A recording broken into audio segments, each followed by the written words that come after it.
अदिति चौहान। जी ma'am आपका parcel. भैया नहीं चाहिए प्लीज। मैम अगर आपको नहीं चाहिए तो आपने जहाँ से ऑर्डर किया वहाँ से आप रिटर्न रिक्वेस्ट डाल दीजिए, वापस हो जाएगा। और यहाँ तो आपको लेना पड़ेगा।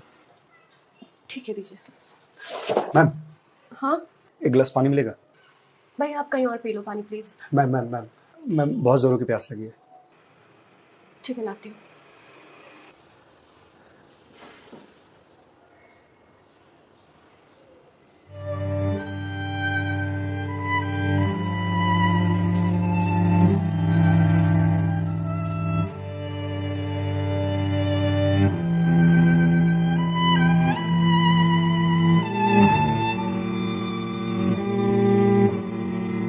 लीजिए लीजिए भैया, देख क्या रहे हैं?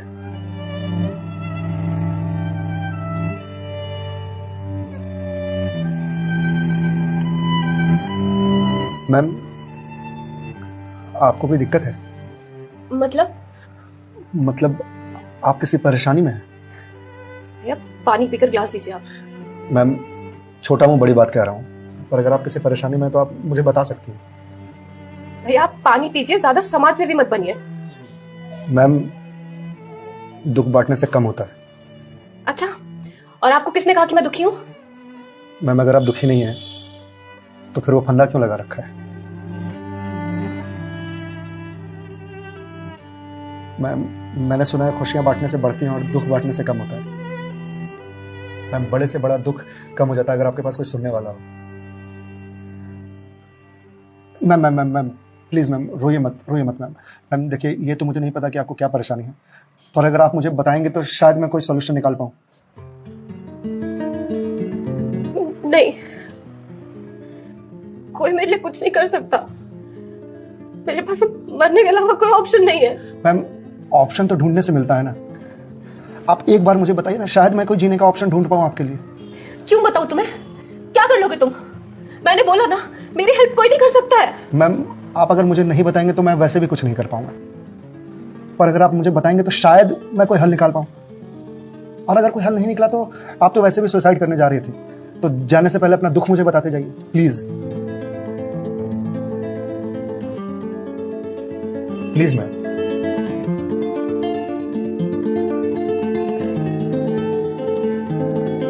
मैं ईएमआईज़ के चक्कर में फंस चुकी हूँ।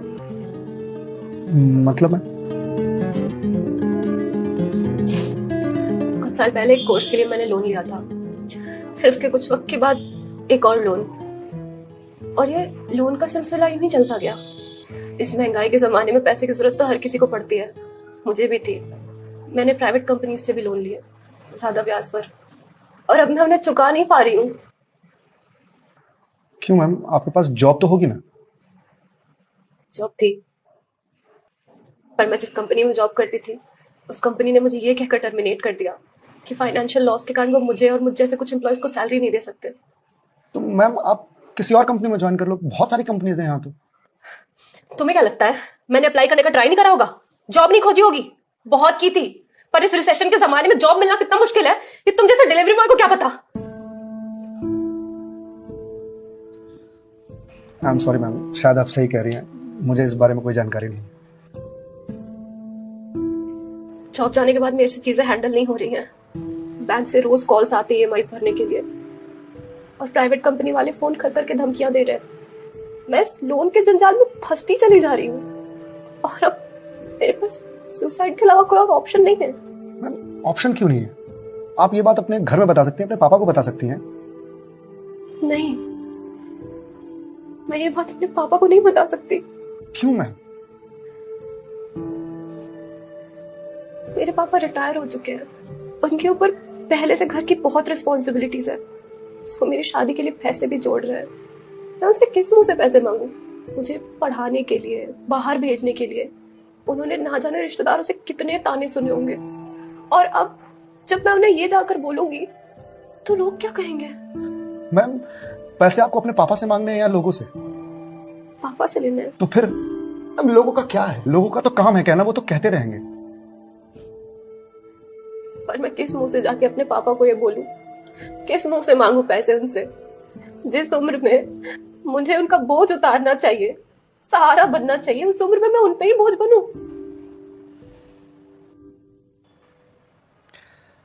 मैम एक बात बताएंगे, बचपन में आपकी सबसे फेवरेट चीज क्या थी? बचपन में मुझे साइकिल का बहुत शौक था। तो मैम आपको साइकिल किस एज में मिली थी? यही कोई 8 साल की होंगी मैं। तो साइकिल तुरंत मिल गई थी आपको? नहीं, पापा तो मान ही नहीं रहे थे, बोल रहे थे गिर जाएगी, चोट लगा लेगी। तो फिर कैसे साइकिल मिली? बहुत जिद की थी मैंने, बहुत। खाना पीना सब छोड़ दिया था। तो मैम साइकिल के लिए जो जिद किया आपने, तो शर्म आई होगी आपको? तो मुझे मुझे क्यों शर्म आएगी?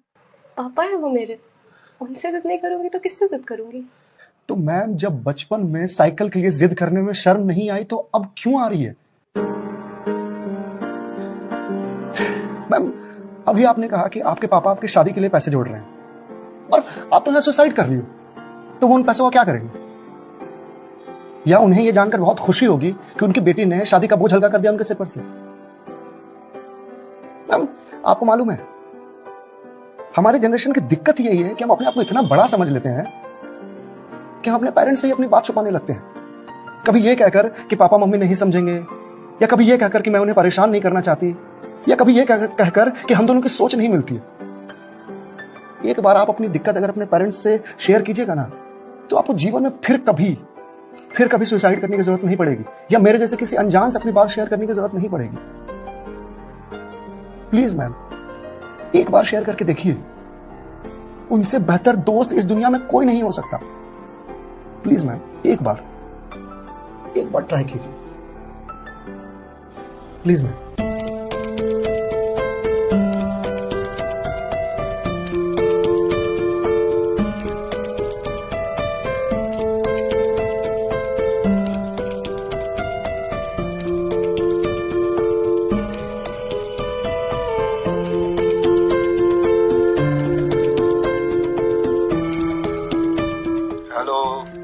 हेलो पापा। हाँ दीदी बोल, कैसी है बेटा? पापा मुझे आपसे कुछ बात करनी है। हाँ बोल ना बेटा। पापा मैं क्या हुआ बेटा? पापा मैं बहुत परेशान हूँ। हाँ तो मुझे बता ना किस लिए परेशान है? अदिति बेटा रो क्यों रही है, बता ना क्या बात है? पापा मैंने बैंक से लोन ले रखा था ना,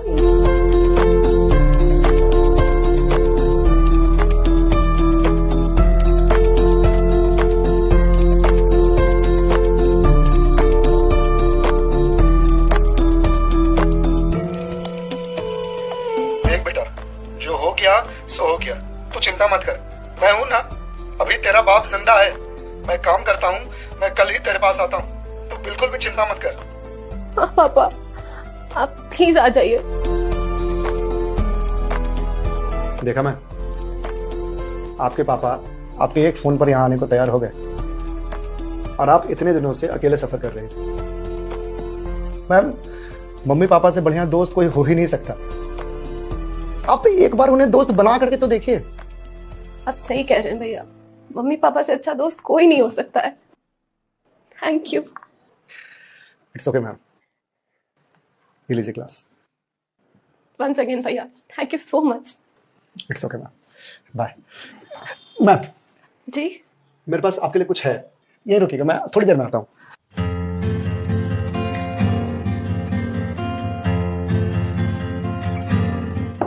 मैम। जी भैया।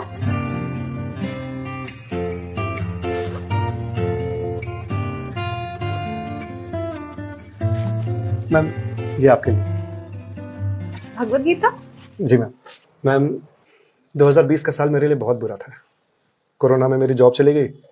पहले के कुछ महीने जो थे वो तो सेविंग्स से निकल गए, लेकिन उसके बाद के कुछ महीने बहुत ज़्यादा टफ था। मेरे ऊपर भी आपकी तरह बहुत सारे EMIs थे जो मैं पे नहीं कर पा रहा था, जिस वजह से मैं बहुत परेशान था और सुसाइड करने की सोचने लगा था। और एक दिन तो सुसाइड करने निकल भी गया था, लेकिन पापा ने मुझे पकड़ लिया। पहले तो बहुत डांटा, फिर उसके बाद सीने से लगा करके कहा कि तू चिंता क्यों करता है, मैं हूं ना। उन्होंने ही मेरे सारे बिल्स पे किए और उसके बाद ये भगवत गीता दिया मुझे और बोला बेटा जीवन में जब भी कोई परेशानी आए, किसी चीज का हल ना मिले तो ये पढ़ लेना, इसमें जीवन की सारी परेशानियों का हल तुझे मिल जाएगा। और मैम वो दिन है और आज का दिन है। आज जिस कंपनी से मैं आपको डिलीवरी करने के लिए आया हूँ वो मेरी ही कंपनी है। आपकी अपनी कंपनी है? जी मैम, कोरोना के बाद मैंने अपना स्टार्टअप शुरू कर दिया था जॉब जाने के बाद, क्योंकि जॉब मिल ही नहीं रही थी। तो अगर आपकी कंपनी है तो फिर ये डिलीवरीज आप क्यों कर रहे हैं? मैम मुझे अच्छा लगता है अपना काम खुद करना, और शुरुआत तो मैंने अकेले से ही किया था ना। आज भी जब मन करता है तो निकल जाता हूँ डिलीवरी करने के लिए। और देखिए आज तो निकलना मेरा सफल रहा, आपसे मुलाकात हो गई, और जो सीख मुझे भगवत गीता से मिली वो मुझे आपको देने का मौका मिला। मैम वैसे तो बहुत सारी बातें हैं इसमें सीखने की, पर जो सबसे अच्छी बात मुझे लगती है वो ये कि जो समय है ना ये कभी एक सा नहीं रहता। आज बुरा समय है तो कल अच्छा समय जरूर आएगा। आज अंधकार है तो कल सवेरा जरूर आएगा। इसलिए कभी भी अच्छे समय में इतराना नहीं चाहिए और बुरे समय में विचलित नहीं होना चाहिए। समय है, कट जाएगा। मैम इस एक थॉट ने मेरी पूरी जिंदगी बदल दी। मैम तो अब आप पढ़िए इसको, देखिए शायद आपको कुछ और मिल जाए। पर मैम जो भी मिले उसे लोगों से शेयर जरूर कीजिएगा, क्योंकि कहते हैं ना ज्ञान बांटने से बढ़ता है। Thank you ma'am.